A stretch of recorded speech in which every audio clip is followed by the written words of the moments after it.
Okay, so we finished off the last section by talking about getting the pigs in estrus. Once they're inseminated then or bred, they become pregnant hopefully, and then they're moved into a group into the pregnant sow house where they're fed a suitable high energy diet for a pregnant animal. You can scan the pigs after 3 weeks to check, first of all, that they're pregnant, and then to also get an estimate for how many piglets they're carrying. So that allows you to tailor their nutritional intake over the next couple of months. If they're not pregnant, they can go back to be bred again. Then when the sow gets close to farrowing, she's moved into the farrowing house to give birth. So this is a special unit designed for farrowing and maintenance of piglets. You can see this pregnant sow, some signs she's close to farrowing. She's got her udder is full of milk, her teats are swollen, and you can see she's got some vulval swelling. And the farrowing house has these special crates that the sow is put into the middle, and she's room to lie down and get up and feed, but there's a heated sleeping area beside her where the piglets can lie down to keep warm. This white area that they lie on has heating in it, so it's nice and warm, and it stops the sow lying on the piglets and killing them. So you can see here a sow who's had her piglets. The piglets are here feeding, and then they can move around the pen, and when they want to rest they can go up here onto this raised sleeping area to keep them warm. And you can see the pen has a slatted floor to keep the animals as clean as possible. In terms of care of baby piglets, there's some routine tasks like tail docking, teeth trimming and iron injections. We'll talk about those later on, but it's important to remember as well that you must minimise piglet mortality to maintain adequate numbers on the farm to make it profitable, and also to maintain good welfare standards for the animals. Once the pigs are weaned then at 4 weeks of age, they're moved in groups into the weaner pig houses. Generally on farms we'll operate an all-in all-out system, so the pigs will be put into a group and then they'll stay in that same group all the way through the production system. That reduces disease risk because you're not spreading animals from different groups around the farm. It also reduces stress on the animals because they establish a social hierarchy at the start, and you get less fighting then because the animals all know each other. In this particular unit, you can see that they have a heated sleeping area at the back of the pen, and then there's plastic slats on the floor to keep the animals as clean as possible, and then there's these automated feeding systems here on the left that the animals can feed from.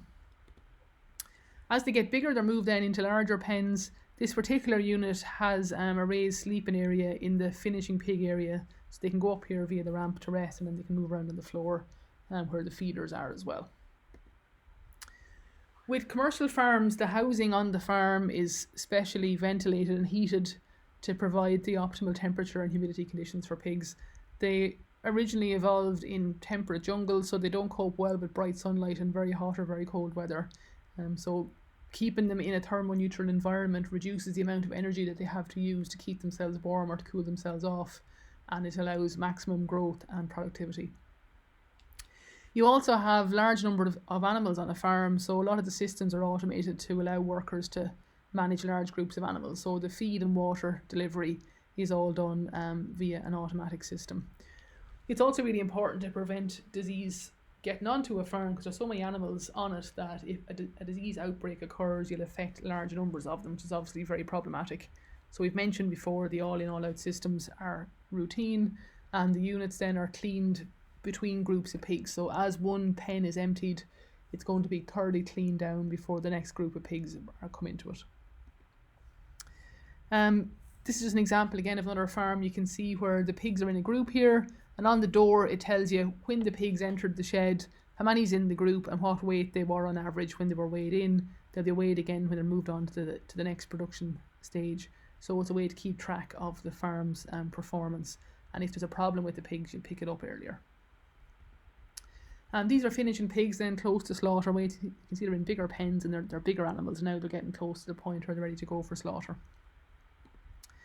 So on commercial farms, the problem they have is that they're producing pigs all the time. They have to move them onto slaughter. They can't keep some and wait for prices to improve.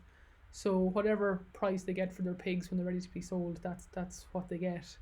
So if prices are low, which they historically have been for a long time, it makes it hard for farmers to invest in new buildings and new facilities. At the same time, legislation moves on. So EU regulations require, say, for example, you're not allowed to keep sows in farrowing pens for long periods anymore. So farmers have to invest in new buildings to meet those new legislative requirements. If they don't have enough money to do that, they tend to go out of business. So what we've seen is a reduction in the number of pig units over the last sort of 10, 15, 20, 30 years, and the ones that survive tend to be the bigger ones. The problem with this system is it's very hard to facilitate all natural behaviours. So with pigs, their natural foraging behaviour is to root through the ground or substrate to find food. It's very hard to do that in a commercial unit. You can rear pigs outdoors in more natural conditions, but it's much more expensive and the outputs are tiny by comparison. So if you take, say, a commercial pig farm, you could have 1,000 sows on a 5 to 10 acre site producing nearly 30,000 pigs a year. If you were to convert that 10 acre farm to free range or organic pig production, you might only have 10 to 20 sows on that farm. So the number of animals produced is minuscule, which means that the price you have to charge per animal to make money, to make it economically viable, is much higher. So, you can produce outdoor pigs or free range pigs, but the meat is much more expensive and not all consumers are willing to pay for that. But there is demand there for it, and I would suggest if you do eat meat, I'd encourage you to try and find local free range pig producers and support them, because without customers they can't stay in business. Moving on then to discuss backyard pigs.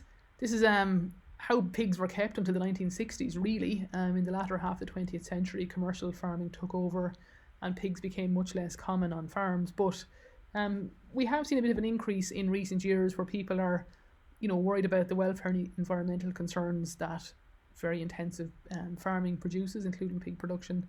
So you'll find some people who keep pigs and they may need some advice on clinical care for their animals if they're clients of your practice. So type of questions you might be prepared to answer from clients are things like, how much space do I need to keep pigs? What type of fencing will I need to keep them in? What about routine health care? What should they be fed? What do I need to keep them in? Do they need a shed? How big are they and how are they identified? So just practical stuff. I'll go through some of that now. So if we look first of all at legislation, under Irish law, all premises where pigs are to be kept must be registered with your local district veterinary office. And it's important you do that before your pigs arrive. So if a client is going to buy pigs, you need to contact their DVO and have someone come out and inspect the premises to make sure it's suitable before the pigs arrive.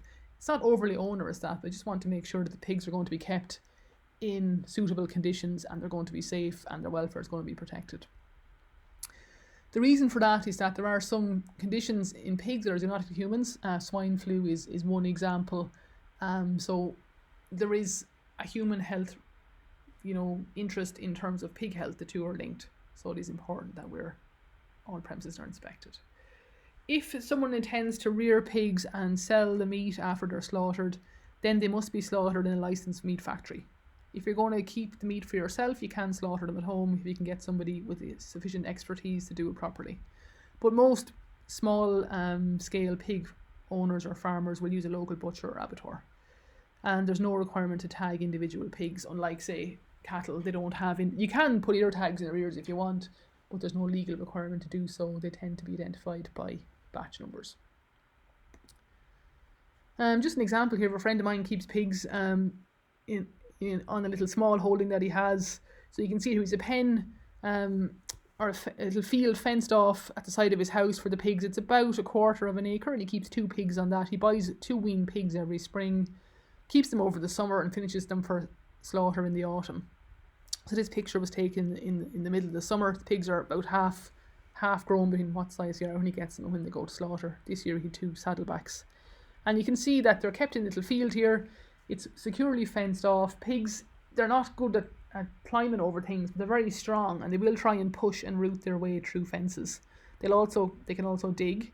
So the fence here is posts and rails with mesh stretched over it, and the bottom foot of the mesh is buried in the ground to discourage them from getting out. He's also reinforced the fence on the left hand side with a piece of electric fence to discourage them from trying to break into the adjacent field. And you can see this particular pair, there's a bit of rooting that's done in the foreground here, but he said some years they root up the whole pasture, other years they don't. It seems to depend on the individual pigs. The old horse box here is full of straw, so they have a warm place to go in and shelter. The opening at the back is facing south, so when the animals go in and make themselves a nest up the front, They're protected from rain and the prevailing wind. Pigs don't like being wet and cold. They're prone to pneumonia under those conditions and they won't thrive. So they need somewhere warm and dry to sleep. You can see as well, they're not bothered by Joe's geese and hens being around with them. They're quite easy going about that. And then to feed them, this is an old tractor tire centre, ideal because it's heavy. You'll find with pigs, they'll try and turn over every container you feed them from to make sure there's nothing else tasty underneath it. So heavy containers or troughs that they can't turn over are useful. There's also a water trough in the corner of the field, so they have access to water. They need fresh, clean water at all times, and the water supply must be low enough that they can get their heads into it to drink. They can't drink from anything that's higher than their elbows approximately. In terms of handling them, small piglets, they're quite fast, but once they're in a pen, they're easy to catch and restrain. You just pick them up. They'll squeal, but they'll generally settle down once if you hold them into you and they realise you're not going to hurt them. Adult pigs, though, are a different story. They're large and strong and clever, and they won't do something unless they feel it's in their best interest to do so. So they can be quite tricky to handle. A pig board is basically a piece of plywood or plastic that's about 3 foot in diameter, and it's usually a square with holes in the top, so you can hold it between you and the pig. If they do try and attack you, they'll run at you and try and knock you over or bite you on the legs. So you use the board to protect you, keep it between you and the pig, and also to direct them. You can turn them away from you with the board. Rather than getting around with them, it's easier to try and coax them with food. Apples can be a good way to try and get them on side. Bear in mind that once you do start handling them, they'll object loudly, and it can be useful to get them used to being handled in a crate. So a crate is a pen that you get them used to going into. It's a bit like a cattle crush that once they're in, they can't turn around. You can secure a gate behind them, and then they're restrained for vaccination or worming them or whatever you need to do. It's a really good idea to get them used to this because they, accept it a lot better. The alternative is a snare where you put a loop of rope around their top jaw, around their maxilla, and pull on it behind their canines. The pig will then pull back on it and stand still and roar the place down. So you can restrain them with a pig snare, but they don't like it and they will object loudly at the top of their lungs. So I would suggest if you have clients who have pigs, try and encourage them to train the pig to go into a crate. So we do need to do anything to them. You're not going to have to get into a row with them. The other thing to bear in mind is if the owner is planning to slaughter the pigs and needs to bring them to slaughter, to transport them to the local abattoir, get the pigs used to that so it's not a stressful experience for them when the time comes. It's a good idea to get them used to going on and off a trailer, maybe feed them in it so that they associate it with, not a stressful experience. Also, if owners are going to keep male pigs, they should castrate them. They reach puberty at 5 to 6 months of age, and they'll have the pheromones will put a off-putting kind of smell and odour onto the meat. It's called boar taint. So if you want to eat them later than that, they're not going to taste very good. And also, castrated males are less aggressive. Boars will grow large tusks and they can be aggressive and dangerous to handle. Their bites can be very severe. So the advice to people is if you're keeping male pigs to castrate them unless you absolutely intend to keep them for breeding and you know what you're doing. Okay, I'm going to pause there now and we'll come back and look at some common conditions of pigs and how you might go about examining them shortly.